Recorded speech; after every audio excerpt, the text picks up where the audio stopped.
Selamat malam, Jam. Halo, selamat malam juga. Ada yang bisa aku bantu malam ini? Oke, tentu Jam, seperti biasa kita mulai lagi podcast hari ini. Kita akan membahas sesuatu yang seru-seru pastinya, Jam, tentang dunia internasional dan politik dunia. Luar biasa gak, Jam? Wah, topik yang seru banget, Jam. Politik dunia memang selalu menarik untuk dibahas.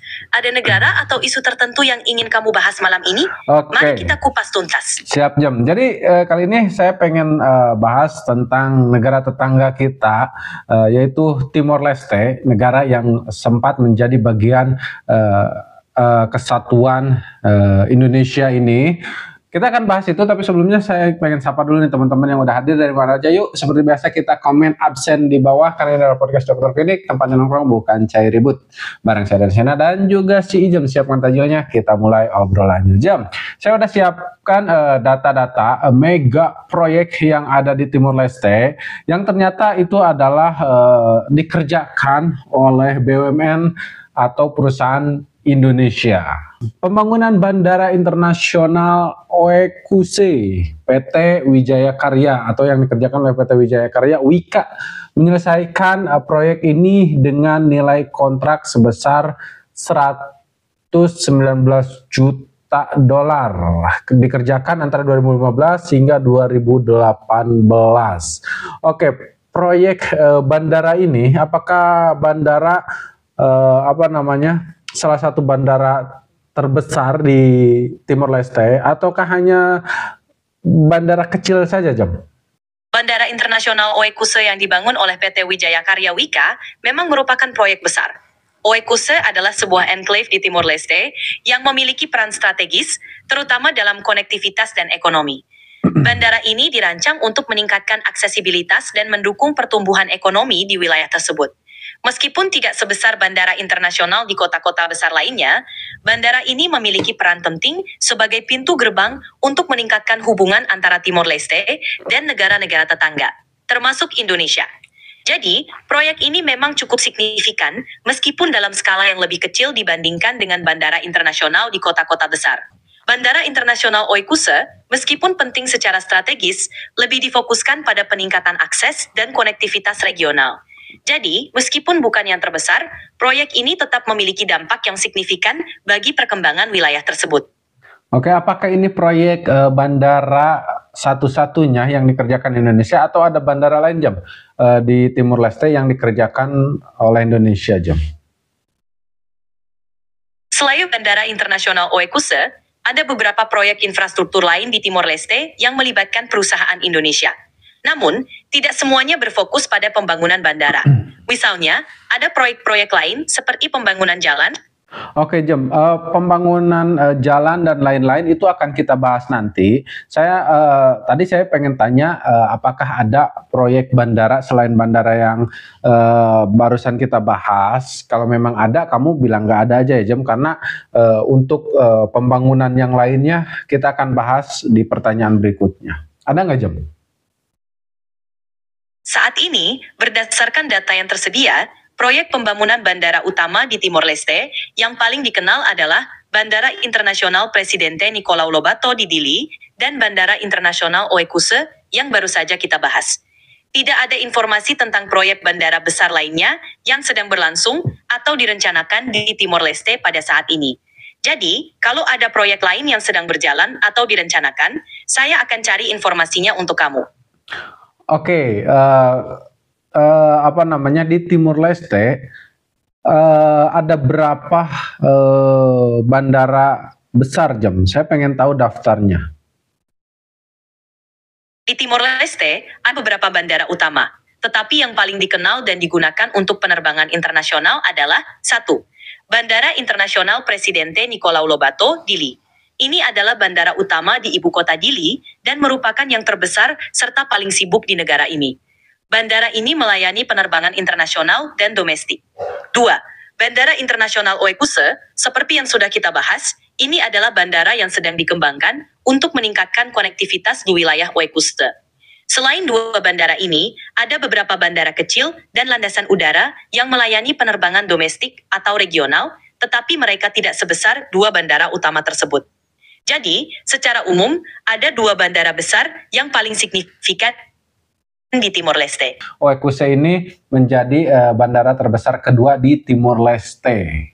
Nah, oke Jam, kita ke pertanyaan berikutnya Jam. Pembangunan jalan tol Neo Vevan Oenuno di Oekuse, PT Waskita Karya memenangkan tender proyek jalan ini senilai 222,1 juta atau sekitar 322 miliar rupiah. Seperti apa pengerjaan jalan ini, Jem? Kerjaan pembangunan jalan tol Neo Vevan Oenuno di Oekuse yang dimenangkan oleh PT Waskita Karya adalah proyek infrastruktur besar yang bertujuan untuk meningkatkan konektivitas dan mendukung pertumbuhan ekonomi di wilayah Oekuse, Timor Leste. Jalan tol ini akan menghubungkan berbagai daerah di Oekuse, memudahkan transportasi barang dan orang, serta mempercepat akses ke berbagai fasilitas penting. Secara umum, proyek jalan tol ini melibatkan beberapa tahapan pekerjaan seperti 1. Pembersihan dan persiapan lahan. Ini mencakup pembersihan area yang akan dilalui jalan tol, termasuk pemindahan atau penyesuaian infrastruktur yang ada. 2. Pembangunan struktur jalan. Tahap ini melibatkan konstruksi jalan itu sendiri, termasuk pengaspalan, pembuatan struktur pendukung seperti jembatan dan drainase, serta pemasangan rambu-rambu lalu lintas. 3. Penyelesaian dan pengujian. Setelah konstruksi selesai, dilakukan pengujian untuk memastikan jalan memenuhi standar keselamatan dan kualitas. Proyek ini diharapkan dapat memberikan Oke, siap Jam. Jadi kita kayak belajar bikin jalan ya, Jam. Oke, nah next ya Jam, di pertanyaan berikutnya saya pengen kamu sampaikan sesuatu yang penting-penting saja, tidak harus terlalu terperinci. Nah, saya pengen tahu dulu seberapa besar nih peran Indonesia atau BUMN Indonesia dalam pembangunan di Timor Leste ini. Peran Indonesia dan BUMN Indonesia dalam pembangunan di Timor Leste cukup signifikan, terutama dalam sektor infrastruktur. Beberapa proyek yang melibatkan perusahaan Indonesia, seperti PT Wijaya Karya, WIKA, telah berkontribusi dalam pembangunan infrastruktur seperti bandara dan jalan.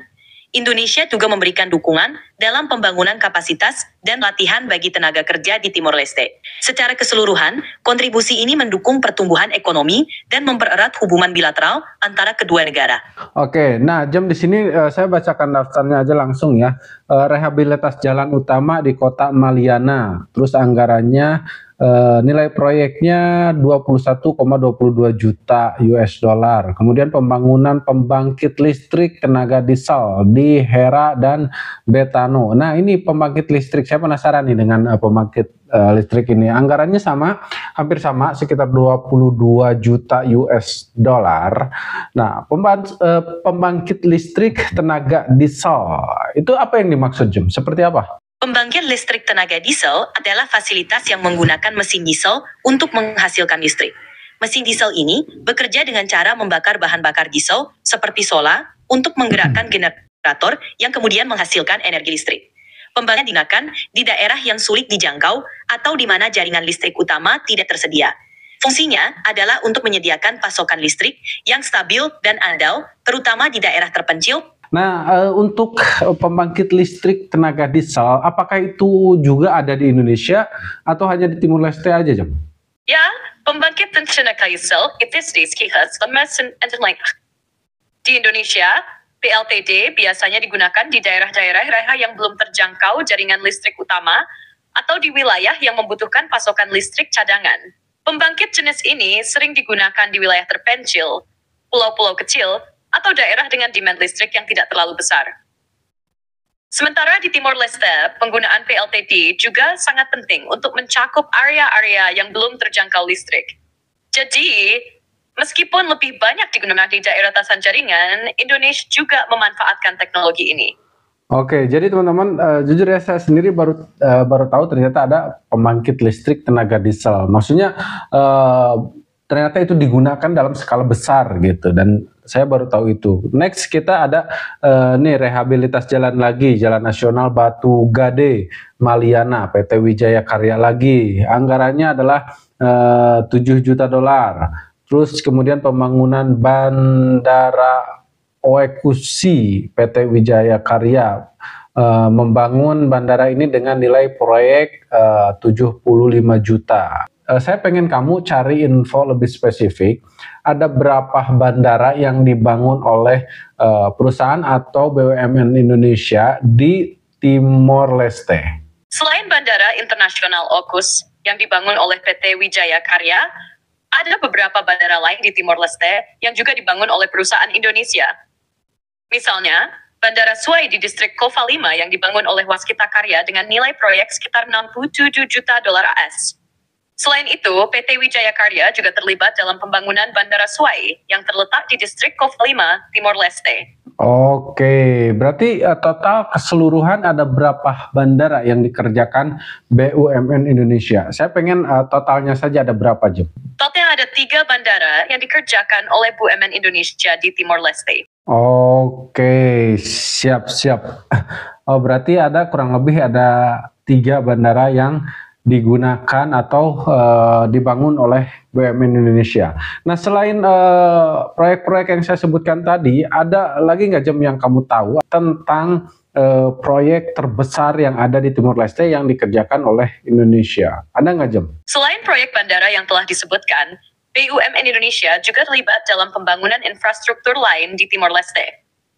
Misalnya, PT Hutama Karya mengerjakan rehabilitasi jalan utama di Kota Maliana sepanjang 16,8 km dengan nilai proyek sekitar 21,22 juta dolar AS. Selain itu, PT Waskita Karya membangun Jalan Noefefan Oinuno di Oe Kuse dengan nilai proyek 22,1 juta dolar AS. Proyek-proyek ini menunjukkan kontribusi signifikan BUMN Indonesia dalam pembangunan infrastruktur di Timor Leste. Oke, negara mana aja yang paling mendominasi pembangunan di Timor Leste ini? Pembangunan di Timor Leste saat ini didominasi oleh beberapa sektor utama. Sektor infrastruktur, terutama pembangunan jalan, bandara, dan pelabuhan, menjadi salah satu yang paling mendominasi. Perusahaan dari Indonesia, seperti PT Wijaya Karya dan PT Waskita Karya, sangat aktif dalam proyek-proyek ini. Selain itu, sektor energi juga penting, terutama pembangunan pembangkit listrik tenaga diesel dan proyek-proyek terkait energi lainnya. Sektor maritim, seperti pembangunan Timor Marina Square, juga menjadi fokus, terutama untuk meningkatkan pariwisata dan konektivitas. Peran besar dalam pembangunan ini juga melibatkan dukungan finansial dari negara-negara donor, seperti Australia, dan lembaga internasional seperti Bank Dunia, yang membantu membiayai berbagai proyek pembangunan di sektor pendidikan, kesehatan, dan infrastruktur dasar lainnya. Oke, di sektor pendidikan sendiri, seberapa besar peran Indonesia dalam ikut membangun sektor pendidikan di Timor Leste? Indonesia memiliki peran penting dalam sektor pendidikan di Timor Leste, terutama melalui bantuan teknis dan pengiriman tenaga pengajar. Pemerintah Indonesia melalui program-program bantuan pendidikan menyediakan beasiswa untuk mahasiswa Timor Leste melanjutkan studi di Indonesia, termasuk dalam bidang kedokteran, teknik, dan bahasa Indonesia. Selain itu, Indonesia juga aktif dalam pembangunan dan peningkatan tas infrastruktur pendidikan di Timor Leste, seperti renovasi dan pembangunan sekolah, pelatihan guru, dan program-program pengembangan kapasitas. Program-program ini didukung oleh kerjasama antar lembaga, seperti Kementerian Pendidikan Indonesia dan Lembaga Pendidikan Tinggi Indonesia yang bekerja sama dengan pemerintah Timor Leste. Peran Indonesia di sektor pendidikan ini cukup besar, dengan tujuan untuk meningkatkan kualitas pendidikan dan mempererat hubungan bilateral melalui pertukaran pengetahuan dan pengalaman. Oke, ini kembali ke ekonomi, Jem. Berapa total GDP Timor Leste, Jem? Menurut data terbaru, produk domestik bruto PDB Timor Leste diperkirakan mencapai sekitar 2,1 miliar dolar AS pada tahun 2023. PDB per kapitanya adalah sekitar 1,50 dolar AS. Oke, per kapita, Jem. Kalau per kapita itu kalau dirupiahkan berapa, Jem? Jika GDP per kapita Timor Leste sebesar 1,51 dolar AS, maka jika dikonversi ke dalam rupiah dengan kurs 1 USD 18.000 IDR, jumlahnya sekitar 20 GDP per tahun. Oke, kita harus baca kayaknya, teman-teman ya. Nih, rata-rata pendapatan per kapita atau GDP per kapita di Timor Leste ya. Oke, GDP per kapita Timor Leste sebesar 1.540 dolar AS. Maka jika dikonversi ke dalam rupiah dengan kurs 1 dolar 15.000 jumlahnya adalah 23 juta rupiah per tahun rata-rata ya. Pendapatan 23 juta per tahun, berarti anggap saja per bulannya itu berarti nggak sampai 2 juta ya teman-teman ya. Nggak sampai 2 juta, 23 juta ya, kurang lebih sekitar 2 juta lah mungkin ya. 2 juta kurang rata-rata, sekitar 1.800.000 sekian.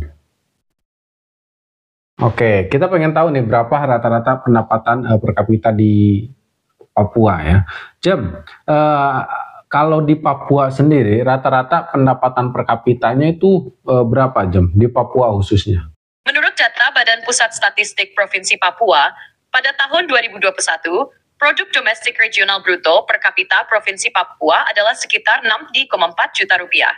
Oke.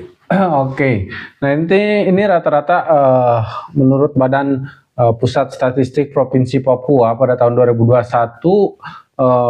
PDB regional bruto per kapita Provinsi Papua adalah sekitar 63,4 juta rupiah. Nah, sebenarnya di sini kita bisa lihat ya teman-teman, kalau ternyata di Papua masih jauh lebih maju ketimbang di Timur Leste. Nah, itu ya cukup ya teman-teman ya. Kita akan ganti topik nanti pembahasannya. Jadi untuk hari ini kita cukup sekian. Terima kasih banyak buat kalian yang udah nonton sampai sejauh ini. Dan buat kalian yang selalu dukung channel ini, saya ucapkan terima kasih banyak juga. Jangan lupa kembali lagi besok. Tonton juga video kita yang lainnya. Saya Dennis pamit. Assalamualaikum warahmatullahi wabarakatuh.